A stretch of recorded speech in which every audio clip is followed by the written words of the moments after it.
Lahat tayo maganda at gwapo. Amen? Sige po, tayo po itatayo na. Nananatig na po kayo sa tira yung matatanggap niyo sa akin na yun. Yan, praise the Lord. Palakpan na po natin ang Panginoon. Bago po tayo magsimula, tayo po yung magsasama-sama po ng panalangin at mag-aalit tayo sa ating Diyos na mga pangyayon. Tayo tayo sa tinalog na dito sa lupa para sa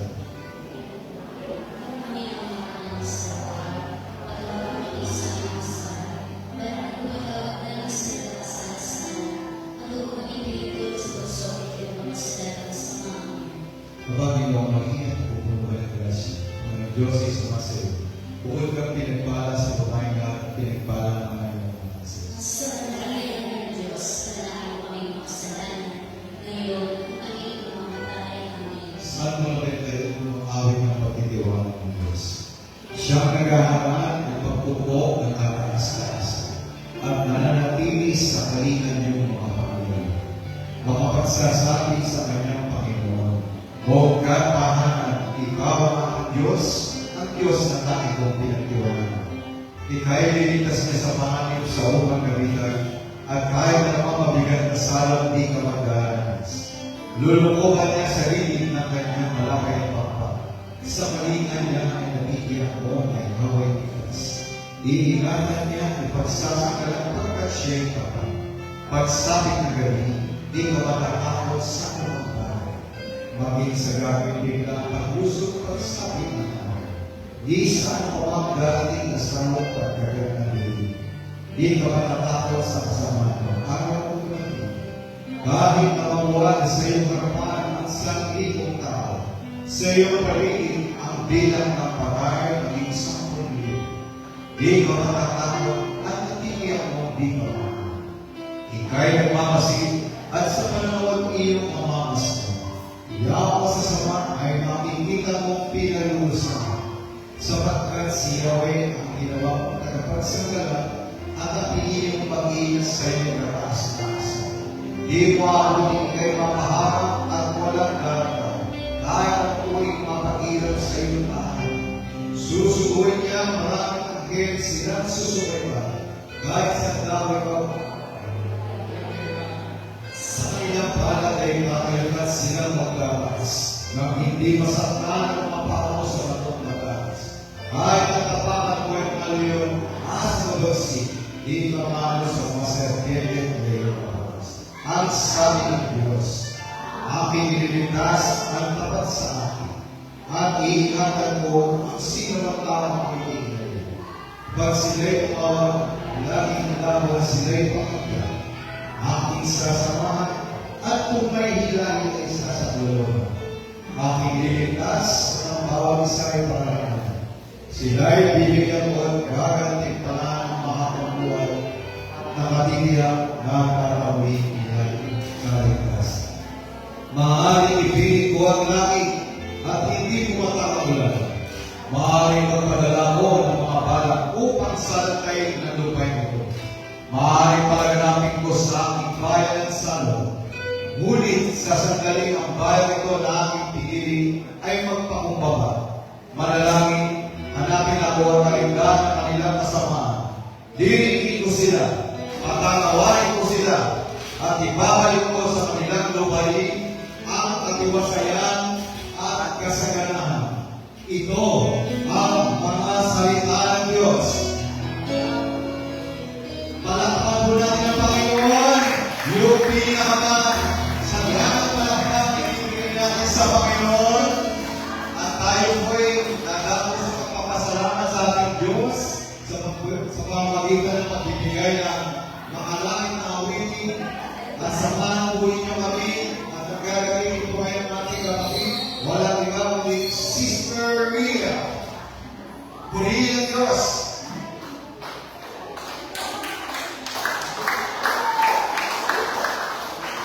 Amen.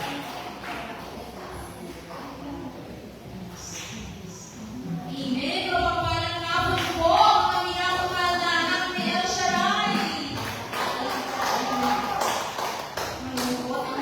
First Friday of the month po. Amen. Dapat po naman kayo sa kainan. Kaya mga pinakabit. Praise the Lord. Advance ano na po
natin gano'n. Diba? Amen? Totoo po yun, diba? At kaya hindi po yun, katotohanan. Kaya yung bigay sa ating pili, gamitin po natin. Amen? Praise the Lord. Ako nga po, sa totoo lang, sa lumang buhay ko, hindi naman ako maawit sa ito talaga. Pero salamat sa biyaya ng Panginoon, no? At nagmamicrophone po ako sa Panginoon na dati sa lumang buhay, sa mga mundo po ako hindi kami umawit. Pero salamat sa Diyos at yung video mo lang binigay na talent sa akin, dito pa rin ngayon. Purihin pa natin ang Panginoon. Tayo po yung lalako na sa ikalawang bahagi. Purihin, gagamitin natin ang ating tigi, di ba? At yun ang tinatawag natin live testimony o buhay na papatotoo. Yan. Sino po muna magpapatotoo? Tama po ba ng kinanda? Ayun, praise the Lord. Si Sister Dorothy Bigat ang pinagpala ng San Juan, Santo Tomas, Batangas. Purihin po natin ang Diyos.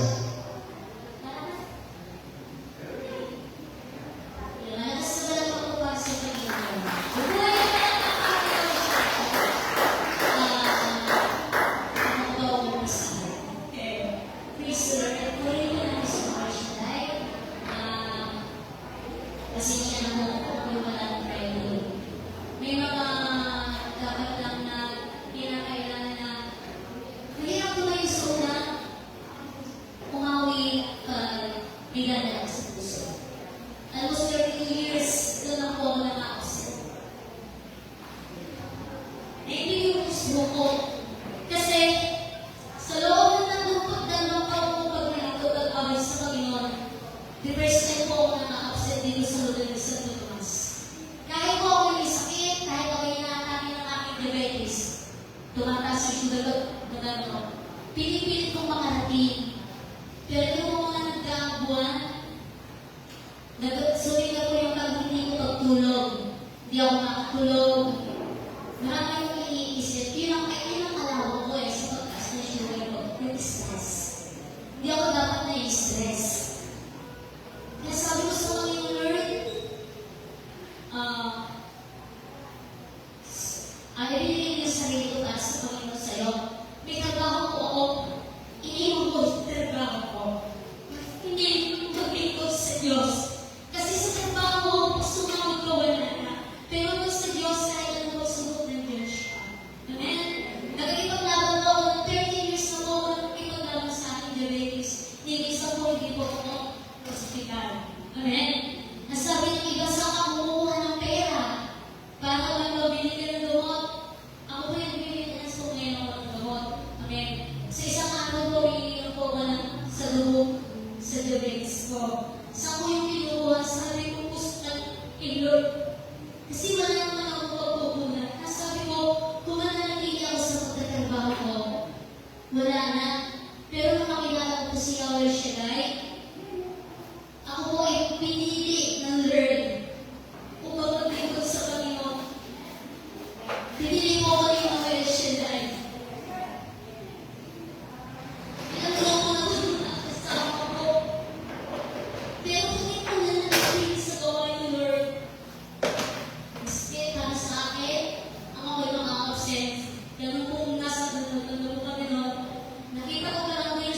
iwanan ka ng lahat. Mag-bless si Lord. Yan yung papuri at salamat ko sa Panginoon. Kaya kulang pa ako. Ikaw sigaw kung gaano ka ulit. Praise the Lord! Tunay po yun ang Diyos natin. Kita-kita ng gagawin. Amen? Totoo po yun. Naniniwala ko po kayo doon. Mas nice point ka na po sa'yo, Sister Dora. 16 years na ako, pero hindi. Amen? Pero sa pagpapala ng Lord, maayos na ng aking relasyon. Kaya, tunay po yun na pag malalim ang ating pananampalataya, tayo na iniwala. Kasi yung panahon mo ng Panginoong Jesus, ang daming nang pinagaling. Patay nga, binuhay niya. Amen? Di ba? Yung mga bulag, dinilin ng paningin. So, talagang, until now, sabi ka sa Diyos noon, Diyos ngayon, Diyos pa kayo. Kaya naman nagpapagaling din po siya. Kailangan natin po, iingatan din natin yung sarili natin. Amen? Ako ay pa 2009, at least nakapasa ng blood sugar ko. Pero siyempre, simula po ako, nag-iingat din ako. At sinusunod ko yung ating punong linggo. Nagpapasuri din po ako sa mga doctors para i-monitor ang ating blood sugar. Sa pagpapalaan po ng ating Panginoon, 16 years na diabetic. Pero pag may nakakarinig ako, napakalimutan sa sakit niya. Sabi ko lang, sabi ko yan. Amen? Dahil sabi nga po ng ating punong linggo, diba? Inhale, exhale, and smile. Ibig sabihin ko tayo may stress. Huwag tayo papadala sa sakit at sila yung ayaw magdadala sa sakit. So, sabi nga may kapangyarihan tayo dyan. Pero kailangan din na nagpapasulit tayo. Tukat napapag-usapan po natin yung sakit ko, yung himala, magpapagaling. Itatawagin po ako kasi ako po yung mama at misa ko, patotoo niya, na witness po ako. Tatawagin ko po si sister, yung brother husband na isang doktor. Napakita po niya ako po sa isang kapalit natin. Kaya, ulit po natin ang Diyos, dapat alam natin ang paano kumikilos ang ating Diyos na buhay.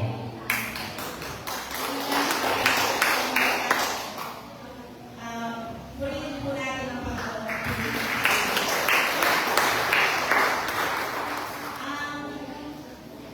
Akin pong ihalit sa inyo yung kabutihan at pagpapala ng ni Abel Echelay sa buhay namin dahil sa asawa ko. Dahil ang asawa ko po ay isang doktor, siya po ay schedule po siya na operan sa gastro o pato sa ulo, sa kapilini. Hindi po yung natuloy at napuspon kasi meron po siya para nakita po mga iba sa puso. Ngayon po, umuwi kami kinabukasan at nung kinabukasan na yun, namatay yung kapatid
niya yung mga bara na magmumula sa puso hanggang sa katawan niya. After 1 hour na ako na nasa OR siya, tinawag ako ng nurse at sinabi po niya sa akin na kailangan akong kausapin ng doktor. Ngayon po, nung tinawag ako ng doktor, sabi niya agad sa akin, "Ma'am, walang bara at malinis na malinis yung kanyang ugat." Ito po yung aking dalangin lagi at idinadasal. Na sabi ko po lagi sa aking dalangin, ang kanyang mga bara ay alisin at ang Panginoon na ang unang magbukas ng puso niya, alisin niya lahat ang mga bara sa puso.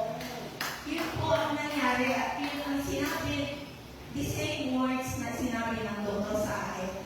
So sabi ko, Panginoon, sabi ko maraming salamat, praise God. Dahil talagang napakabuti po ng Panginoon. Dahil ang ating, sabi ko nga po sa Biblia, ano nga ang hilingin natin sa ating panalangin, ay maniwala po tayo na ibinigay na niya at matatanggap po natin. Alam niyo po, yung asawa ko ngayon ay binigyan ko ng Panginoon na kanyang isa. Sabi ko sa kanya, magdasal ka lagi. Sabihin mo lagi ito, nalaki mo lagi, bago ka matulog at pagkagising mo sa umaga. So yun pong ginagawa niya ngayon. Dahil ngayon po, since kayo po yung isang doktor, parang hesitant na siya or meron kang konting pagduda. Pero hindi na lang po siguro at makakaibulan siya. Kasi pero ang isang doktor iniisip nila, sila ang nagpapagaling sa pasyente.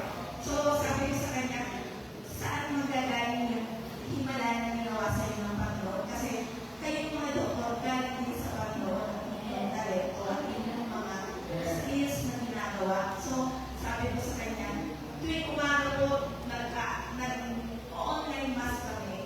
So, pagkatapos po ng online mass, binabasa namin yung salmo. Yun lang po yung ginagawa namin, routine na po namin yun sa araw-araw. Kaya po rin po ang Panginoon at walang tawag sa salamat at patuloy at pinamali po kay Yahweh ang Shaddai. Hindi po, sister, yung word na pinigit ko sa inyo, patuloy niyo siyang kapilaan. Naniniwala po ko, sister, gagawin niya ang brother husband mo. Ngayon, pagdating niya dito, para magdagdagan ng divine wisdom, doktor po siya, ang marami pa siyang pasyente, magagaling na tulad. Purihin po natin ang Panginoon. Ang ginagawa sa kanya, diba, sabi ang pinala sa sister, ano sabi ng Panginoon, mapapalad ang mga taong naniniwala kahit hindi ako. Praise the Lord, purihin natin ang Diyos. Ang ano po, hindi ko sa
ba yung mga pinagdadaan sa financial, naririnig ko na yung mga pagbabawa natin. At kayo po, tayo po tatayo na. Kayo po ba'y nananabig na ng pagpalari? Lahat po nananabig na pagpalari ng Diyos, tumatayo na po. Sapagkat iilandang malaking pagpapala ang Diyos na buhay sa atin. At meron siyang ilandang mabuting balita na papahuli natin for 1 week. Amen? Naniniwala po kayo doon. At ang gagawin ng ating Panginoon, walang iba, ang ating solo preacher, Sister Marjorie Valencia. Purihin natin ang Diyos.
Diyos kang makapangyarihan sa lahat, Diyos kang mabuti at tapat kailanman sa aming buhay. Patuloy po, Panginoon, na sa araw-araw pinagpapala niyo po ang bawat isa sa amin sa po ng aming mga mahal sa buhay. Marapat lamang, O Diyos, na ikinakinain, papurihan at pasalamatan ng buhay po na pinahirap ninyo sa bawat isa. Sapagkat, Panginoon, kailanman hindi niyo po kami pinabayaan at kailanman hindi niyo po kami iniwan. Saan man po kami pumaroon, ikaw, Yahweh El Shaddai, ang Diyos na lagi po namin kasama. Kaya naman ang pag-iingat, Yahweh El Shaddai, ay aming pinagpapasalamat sa inyo. Dahil araw-araw, Panginoon, maalis lang po kami ng aming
Sabihin muna ninyo, maghari nawa ang kapayapaan sa bahay na ito. Kung maibigin sa kapayapaan ng nakatira roon, sa kanila ang kapayapaan. Ngunit kung hindi, hindi sila magkakamit nito. Manatili kayo sa bahay na inyong tinutuluyan. Kanin ninyo at inumin ang anumang idulot sa inyo, sapagkat ang manggagawa ay may karapatang tumanggap ng kanyang upa. Huwag kayong magpapalipat-lipat ng bahay. Kapag tinanggap kayo sa alinmang bayan, kanin ninyo ang anumang ihain sa inyo. Pagalingin ninyo ang mga may sakit doon at sabihin sa bayan, nalalapit na ang paghahari ng Diyos sa inyo. Ngunit sa alinmang bayan hindi tumanggap sa inyo, lumabas kayo sa mga lansangan nito at sabihin ninyo, pati ang alikabok dito na dumikit sa aming mga paa ay pinapagpag namin bilang babala sa inyo. Ngunit pakatandaan ninyong narapit na sa inyo ang paghahari ng Diyos. Sinasabi ko sa inyo sa araw ng paghuhukom ay higit na mabigat ang kaparusahan ng mga tao sa bayan noon kaysa dinanas ng mga taga-Sodoma. Bumalik na tuwang-tuwa ang 72. Panginoon, sabi nila, kahit po ang mga demonyo ay sumusunod kapag inuutusan namin sa ngalan ng Diyos. Sumagot si Jesus, nakita ko ang pagkahulog ni Satanas mula sa langit, parang kidlat. Binigyan ko kayo ng kapangyarihang tumapak sa mga ahas at mga alakdan, at yumurak sa kapangyarihan ng kaaway. Walang makapipinsala sa inyo. Gayunman, mag-alala kayo, hindi dahil sa suko sa inyo ang masasamang espiritu, kundi dahil sa nakatala sa langit ang pangalan ninyo. Mga kapatid, sa pananampalataya, ito po ang mabuting balita ng ating Panginoon. Pinupuri ka namin, Panginoon Jesucristo. Purihin po natin si Yahweh at Shaddai. Malakas po ang palakpakan para sa ating Diyos. Muli po pinagpapalagay po sa ating lahat. Na tayo po'y maghangko muna sa biyaya ng Diyos. Salamat po sa Panginoon.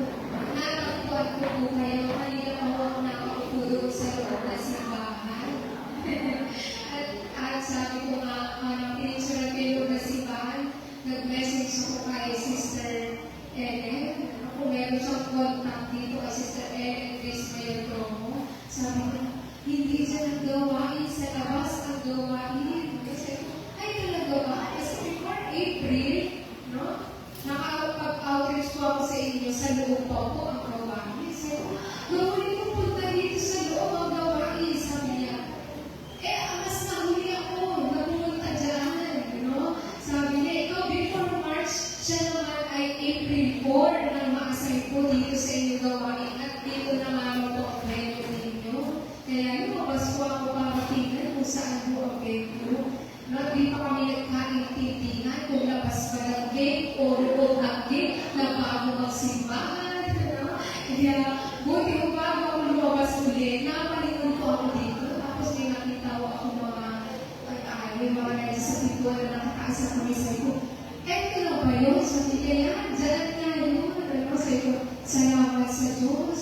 Nakapag-reply ka kaagad. Dahil kung hindi, malamang kanina pa ako at maghihintay ako doon sa loob ng simbahan. Pero salamat sa biyaya po ng Diyos na tayo'y nabigay ng pagkakataon na makarating po sa inyong gawain. At may bahagi po ang mabuting balita tungkol sa kung paano tayo lalago pa at mapapabuti sa paglilingkod sa Diyos. Atos 2 linggo na po natin napapakinggan ng pagninilay tungkol sa paglilingkod. Simula po nang bulikay natin ang kapistahan ng 2 apostoles o dakilang apostoles during their time. This is si St. Peter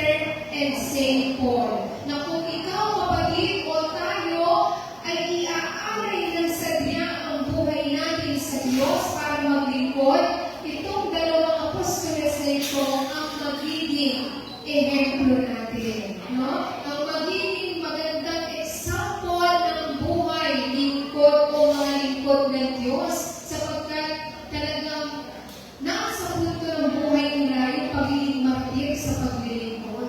Na parang kahit anong mangyari hanggang kamatayan, lingkod kami ng Diyos. Na hari po nawa, ganun din tayo sa buhay natin.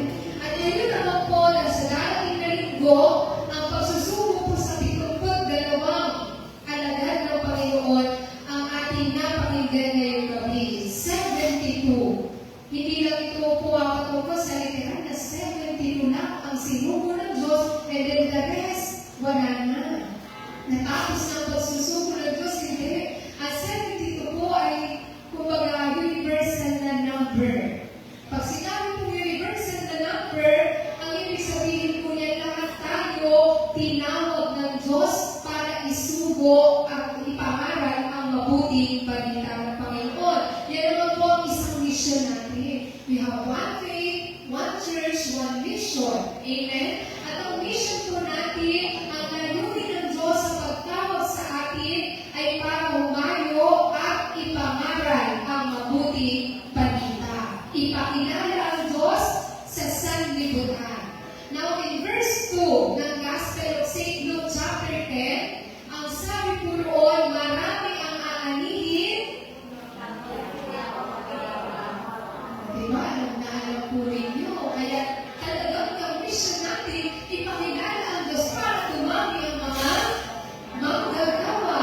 Ang salita ng manggagawa dito po sa ating ministry, yan ay title na binibigay natin sa mga may espesyal na gampanin sa gawain ng Diyos, like word group, choir, music ministry, at ang mga ministry or different ministry dito po sa ating gawain. Pero dito po sa gospel, ang salitang manggagawa, tayong lahat yun. Amen? So, attender ka man sa gawain, lingkod ka pa rin ng Diyos. Amen? We call ourselves as a servant or follower of Christ. So, sa madaling salita, tayong lahat ay isinugo ng Diyos para sa napakahalagang mission. At ang ganda po ng gospel nito, sapagkat instruction ni Lord ito tungkol sa mga isinugo niya, anong gagawin ng mga isinugo niya, anong gagawin ng mga tumugon sa panawagan ng Diyos, na itong panawagan po ito, hindi lang itong isang tawag ng Diyos sa atin. Kahit po nandito na tayo sa gawain, continuous ang pagtawag at pagsusugo ng Diyos sa atin. Amen? Kaya dapat po bilang lingkod ng Diyos, laging maging bukas ang buhay natin para sa Panginoon. Amen? Paano po mangyayari? Dapat laging bukas ang buhay natin sa Diyos. Dahil kung gusto po natin maglingkod, hindi ba kapag hindi ka naging bukas sa Lord, paano ka makakapaglingkod sa Panginoon? Kung tatawagin ka po ng Diyos para maglingkod, sarado ang buhay mo para sa Kanya, paano ka makapaglingkod? Kung saan tatawagin ng Diyos, kung anong gampanin ang ibigay ng Diyos sa atin, kung anong tungkulin ang iatan ng Diyos sa atin, kung hindi bukas ang buhay natin, we cannot serve the Lord. Amen? Hindi tayo makapaglingkod, kaya continuous pa rin dahil may mga text na mayroong gampanin ibibigay ng Diyos sa atin. May mga araw na ipakakayuin niya sa iba't ibang lugar o papupuntahin ka sa iba't ibang lugar. Kaya dapat maging willing tayo sa pagsusugo ng Diyos sa atin because we cannot move forward to the next step ng paglilingkod. Kung gusto mo maglingkod sa Diyos the way you want to serve the Lord, kung hindi ka unang magiging bukas sa panawagan ng Diyos, wala din. No? So, bakit ganito lang yan, kapatid? Katulad ko po na isang mangaral ng mabuting balita ng Diyos, ang sabihin ng Panginoon sa amin, o dito ka mag-outreach sa Santo Tomas, Batangas. Kung hindi mo bubuksan ang buhay mo na mag-outreach o humahin sa lugar ninyo, makakapangaral po ba ako ng mabuting balita ngayon? Hindi. Yung gusto mong maglingkod sa Lord, gusto mong mangaral, mag-share ng Word of God, pero nung tinawag ka lang ni Lord, kung susubuhin ka niya, tinamad ka. Ano? Tinamad ka. Pag tinamad ka, ibig sabihin wala na, close na po muna, Lord, bukas na lang siguro. So yung araw na yun, sana maglilingkod ka sa Diyos, hindi ka nakapaglingkod. Parang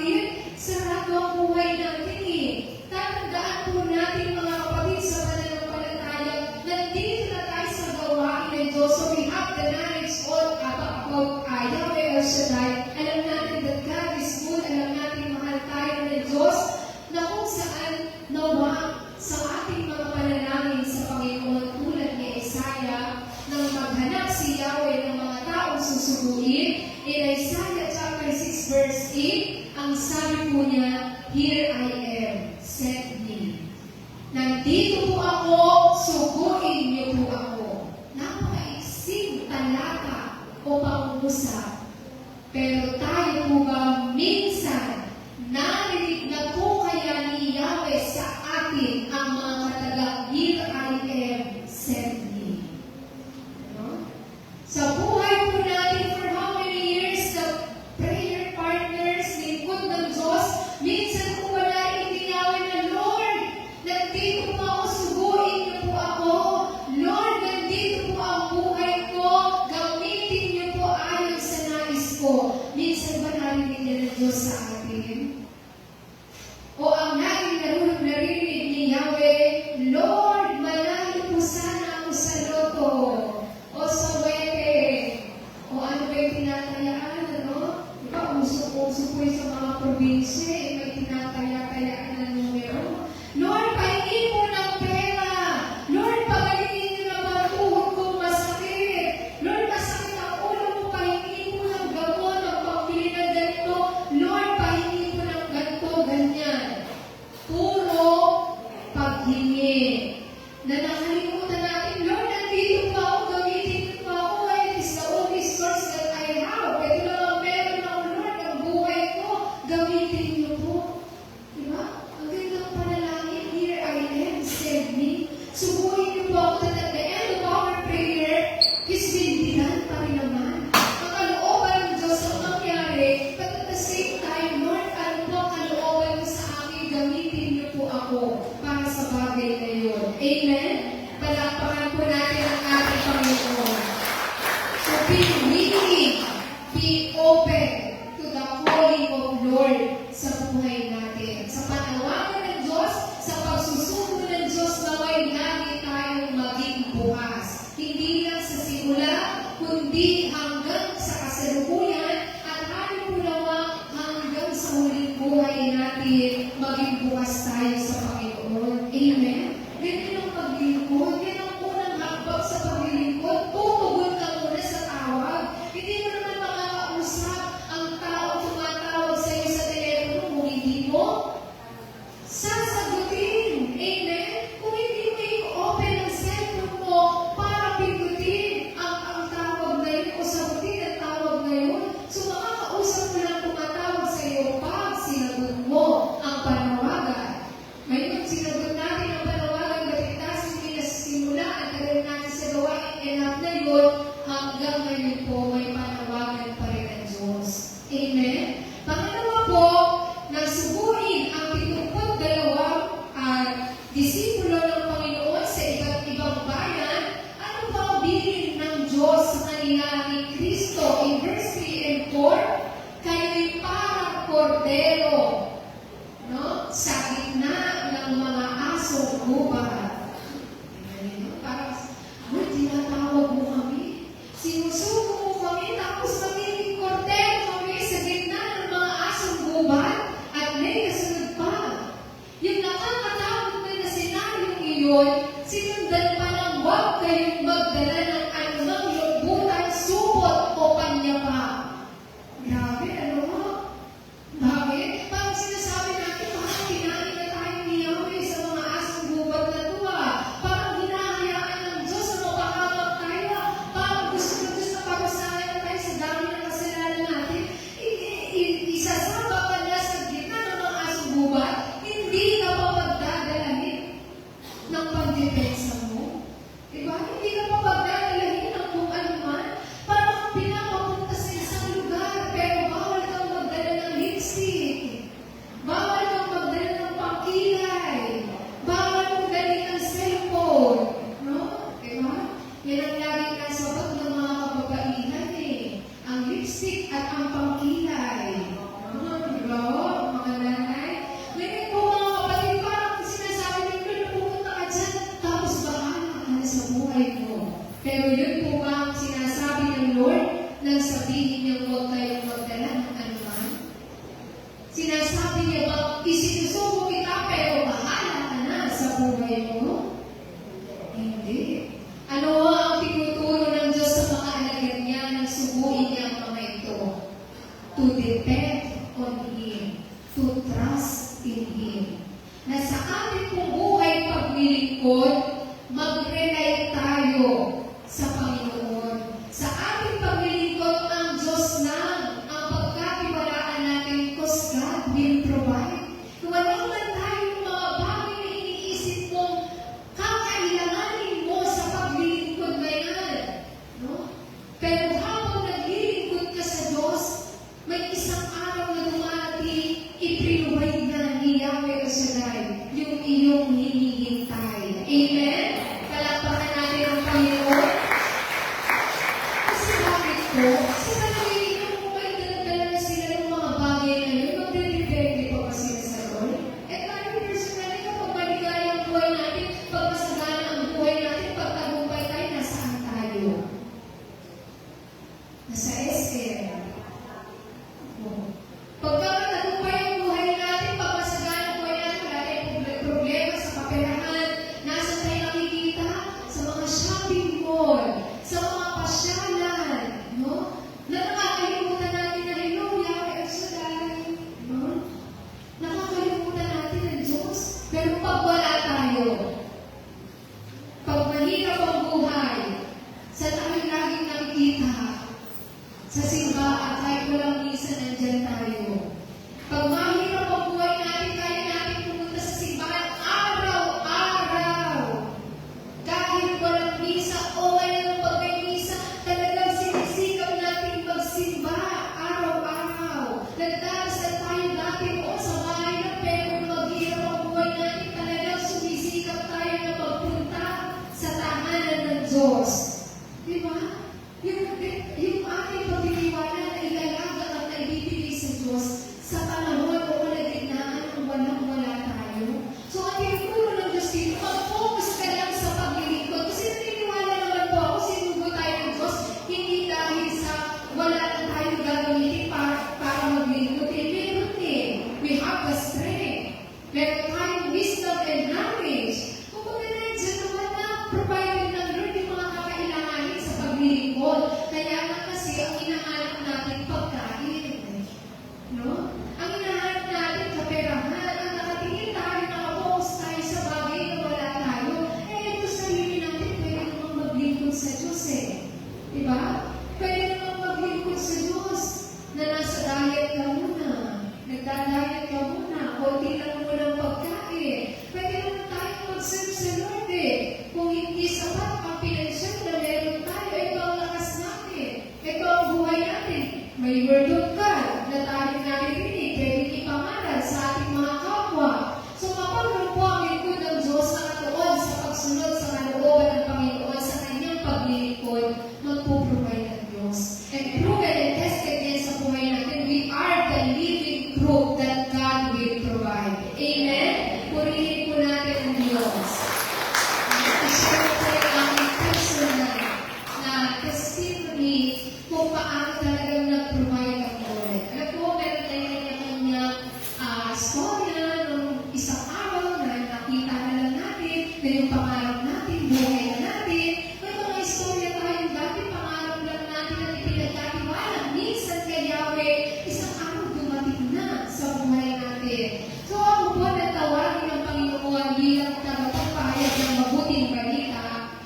Mahirap po ang buhay namin noon. Pero hindi naman po sa nung ako'y bata, hanggang lumaki na talagang sobrang hirap ng buhay. Nung bata ko kami, well provided kami. Napapag-aral kami, may negosyo ang mga magulang ko. Pero nung ako'y nag-college, talagang bilog ang mundo. Hindi ka laging nasa itaas. No? Hindi laging meron. Nung ako'y nasa college na po, naghirap ang buhay namin. Nawala ang negosyo namin. Nawala ang mga bagay na naipundan ng mga magulang ko. At talagang yung mga senaryong pag mahirap ka, pinapalayas ka ng bahay. If I'm not mistaken, 6 to 7 times na po kami nagpalipat-lipat ng bahay. Talagang sobrang hirap. Wala po kaming anumang source of income ng time na yun. At kasi ako po na pang-apat sa magkakapatid ang naging panganay. No? Nung time na ako'y nasa college na o fourth year high school, graduating na at magka-college na. Kasi yung aking punta doon nakakatandang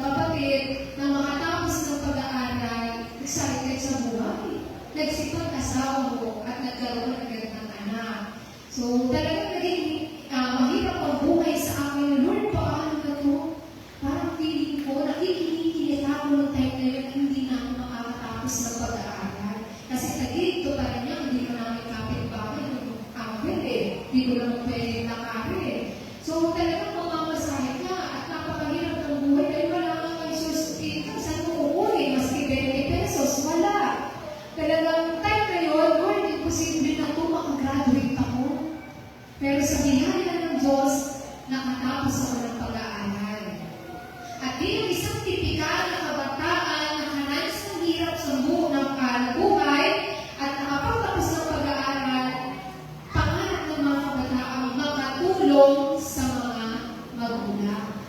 Hindi po lingid sa kaalaman ko ang kahirapang dinanas ng mga magulang mo. Huwag na kami buhayin na, lugain at alagaan. Kaya ako rin sabi ko, Lord, gusto ko naman po isang araw, ako naman ang magpo-provide para sa pamilya namin. Kaya kung ako'y pinagtapos ko ng pag-aaral, grateful ako kay Yahweh El Shaddai, at meron pa anyaya ang Diyos dito sa gawain nang magtapos kami. At hindi ko po akalain magiging preacher ako ng gawain ni Yahweh El Shaddai. Kaya wala naman mong babaeng preacher noon. Akala mo noon sa opisina kami. Ano? Kaya lang hindi nangyari.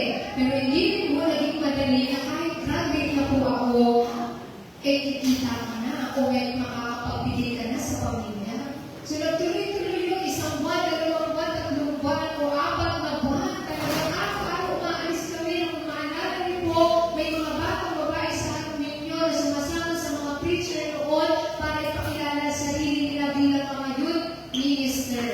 So ako'y salugan sa pamana na asayon, araw-araw po umaalis ako ng bahay, talagang hindi ko na alam kung saan kamay ng Diyos nagmumula talaga yung aking pinansyal para pamasahe, no? O pagkain. So, almost 4 months yun na talagang wala rin pumapasok sa akin, walang sabi ko, Lord, alam ko po ikaw ang tumawag sa akin, kaya bahala ka po. Grateful ako na pinagtapos mo ako ng pag-aaral, pero ngayon, Lord, ang tagal-tagal na, 1 buwan, 2 buwan, 3 buwan, talaga pa rin. Kaya sabi ko, Lord, ibigay niyo po sa akin ito. Pero habang nagpapatuloy, nakafocus ako sa paglilingkod sa Lord. Napagtitiwala ako sa Lord, Lord, ikaw po ang bahala. Hanggang sa isang araw, nakita ko na ng sarili ko na ako na ang nagpo-provide para sa pamilya. No? So, madaling salita, ako nang naging breadwinner ng pamilya namin. So, yung dati ginagawa, responsibility ng magulang ko, ako na ang gumagawa. No? Kaya sabi ko, thank you, Lord. Hindi na po ako napapaalis ng bahay. No? Kami pinangungupahan sa Taguig. At talaga, 8 years na po kami nangungupahan. Ako po 11 years na sa gawain ni Yahweh Shaddai bilang preacher. So sabi ko, thank you po, Lord. Kasi talagang totoo pala na pag nililingkod ka, ikaw ang bahala in your time. No? Ipagkakalong ng Diyos. So naging breadwinner ako ng pamilya. Talagang ang bilang kuryente, ng tubig, ang pagkain sa araw-araw na ipuprovide ko sa tulong ni Yahweh El Shaddai. Hanggang sa sabi ko, kaya na natin naman. Yung pagpapakapit ng wifi ko, talagang 1 taon ko pa pinag-isipan yun. Kasi hindi yung breadwinner, budgetary ka, bawat expenses, kompirado mo lahat yun. Talagang nakalista lahat yun. Kaya sabi ko, sige, kaya, sa biyaya ng Diyos, magtiwala na ni Yahweh El Shaddai. Sa biyaya mo ng Diyos, bago po mag-jubit na babayaran mo ang mga bills namin. At dahil bilang breadwinner, meron mo ba dito mga breadwinner? Kung naging breadwinner, mapapayag po kayo. Pagka breadwinner ka na isa sa tabi mo, ang personal mo pangarap para sa sarili mo. O kung pangarap mo ang bagay na mapasaya ang pamilya mo. Pero yung para sa'yo, yung para sa sarili mo, na isa sa tabi mo yan, hanggang sa sige pa rin ako, naglilingkod kay Yahweh El Shaddai. Na Lord, ikaw po ang bahala sa buhay ko, ang kahihinan na ng buhay ko, kung magkakaasawa ko ba o hindi, bahala ka na po. Sabi ko sa Lord. Ngayon, 7 years ago, nagkaroon ako ng boyfriend. Na ngayon, ex-boyfriend ko na. Ngayon, mga kapatid, sabi ko sa Lord, kasi pag-breadwinner ka, pagpapamilya, pagpabuo ng sariling pamilya, hindi mo muna priority yan. Talagang yan ang hindi ko talaga, sabi ko, sa susunod na, hanggang di ko na mamalayan, 30 na ako. Hindi lang po halata. Kasi payat po ako, pero 31 na ako na mag-asawa.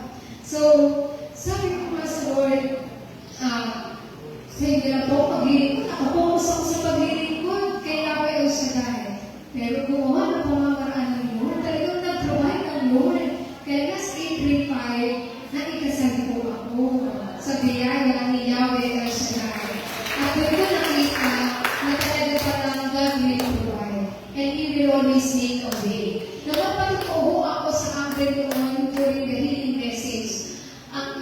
pong sharing noon is ang pagiging breadwinner ko. Nasabi ko noon, pag the age of 27, mag-aasawa na ako. Kaya pag 27 ka pa, bata ka pa rin. Sa amin kong mga millennials, even 30 years old, bata pa po eh. Kaya naku, pinakansyawan niya na ho kami na mag-asawa lang kami. Kaya, tanto na po sa mundo, Lord, talagang ibigay niyo na po ito sa akin. 30 na po kami. 31 na po. Nagmamalapit na mawala sa kalendaryo. Pero sa biyaya ng Diyos nag-provide si Yahweh El Shaddai. Kaya naniniwala po ako pag tuloy-tuloy ang paglilingkod natin, He will provide. Amen? Palakpakan po natin ang Panginoon. In Philippians chapter 4, verse 19, and my God will supply every need of yours according to His riches in glory in Christ Jesus. Amen? Sabihin mo po sa katabi mo, kapatid, God will provide. Huwag ka nang malungkot. Amen po ba? Sabi ko sana, magkaka-boyfriend ka nila. Gusto mo na. Ipapanalangin mo natin yan. Sana makuha sa prayer yan. Yung mga wala na asawa, ha? Yung magkaka-boyfriend. Gusto niyo pa po ba? Ayaw na ni nanay. Ayaw may red lipstick si nanay. Pero po, pero di ba sa biyaya ng Diyos na puprovide ako? May mga panahon, minsan mo lang itinagkatiwala kay Yahweh El Shaddai. Ito po boyfriend ko ito, ito po naging asawa ko ito. Minsan ko lang din hinihiling sa Lord. At sabi ko, Lord, ayaw ko po na nasa gawain. May hindi tayo against sa mga prayer. Lord, ayaw ko na nasa gawain. Gusto ko po kasi aakayin ko siya sa gawain. Tapos pagka naakay ko siya na po yun. Yun yung sign na binigay ko kay Lord, binigay ko kay Lord. At talaga nga naman, binigay ng Diyos eksakto. No? Eksakto. Di ko na lang binigay ko anong itsura. Pero, batagyan niyo, wapo. Ano? Taga-Rosario, wapo. Minsan sabi nila, ang swerte mo, Sister Marge. Sabi ko naman, hindi ba siya swerte? Ano? Ngayon, sabi ko, talaga eksakto binigay ni Lord. Nung ako po, nung nakita ko siya sa Ambel, pinapunta ko siya sa Ambel. Tapos sunod-sunod na yun, nasumasama na siya sa gawain niya. Tapos hindi niya na ako iniwan. Hindi na siya naghanap ng iba. Talaga, nakalistig na siya. Tapos sabi ko, Lord, ito na nga talaga yun siya naman. Pero kung hintay mo na siya, kaya after almost 7 years kami namin kasal. Pero sa biyaya po ng Diyos, di ba? Talagang ang Diyos ipoprovide para sa mga isinubuhay. Di ba? Minsan ay pinagkaliwala na isang araw pagdating natin o pag-ising natin nandiyan na. May mga time pa nga na talaga hindi mo na naaalala yung mga bagay na pinagkaliwala mo sa Diyos dahil nakapokus ka sa paglilingkod. Kunti-kunti, binibili na pala sila ni Yahweh El Shaddai. Amen? Kaya purihin po natin ang ating Panginoon. At pangatlo po, ang biling pa ni Kristo sa mga isinugo niya na kapag kayo ay tumuloy sa isang bayan, ang sabihin ninyo'y sumainyo ang kapayapaan. Pag tinanggap kayo, tinatanggap nila ang kapayapaan at mabuting balita. Ngunit kung hindi kayo tanggapin sa anumang bayan, tinatanggihan nila ang kapayapaan at ipagpag ninyo ang inyong mga paa. Maging ang alikabok sa bayan iyon ay magsisilbing babala. Na itong bayang hindi tumanggap sa inyo sa kapayapaang ino-offer ko sa kanila, kailanman hindi magiging mapayapa ang bayan nila. Na mas higit pa ang daranasin nila sa mga taga-Sodoma. Di ba grabe mo ang nangyari sa Sodoma at Gomorrah? Na kung saan higit pa ang mangyayari doon sa mga bayan ayaw tumanggap. Sa buhay po paglilingkod, we also experience rejection, persecutions. Hindi mo yan mawawala. Dito po sa gawain ng Diyos, sa loob ng simbahan ng Diyos, we are not yet a perfect follower of Christ. Marami tayong pagkakamali, may mga attitude tayo, may mga nakikita tayo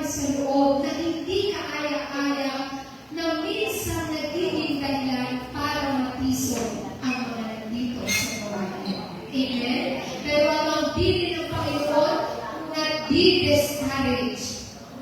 Huwag kang magdidismaya kung sakaling makasaksihan ng mga taong ayaw kang tanggapin. Kasi may kasabihan nga po tayo, di ba? We cannot please everyone o everybody. Hindi natin kaya gustuhin tayo ng lahat. Amen po ba? Kaya magtaas na mo ng kamay ng ayaw sa akin. Sabi siguro, mamaya na sister, pag-alis nyo. Amen, di ba? We cannot please everyone. Ang rejection mo talagang nandyan. Sino po ba ng tao hindi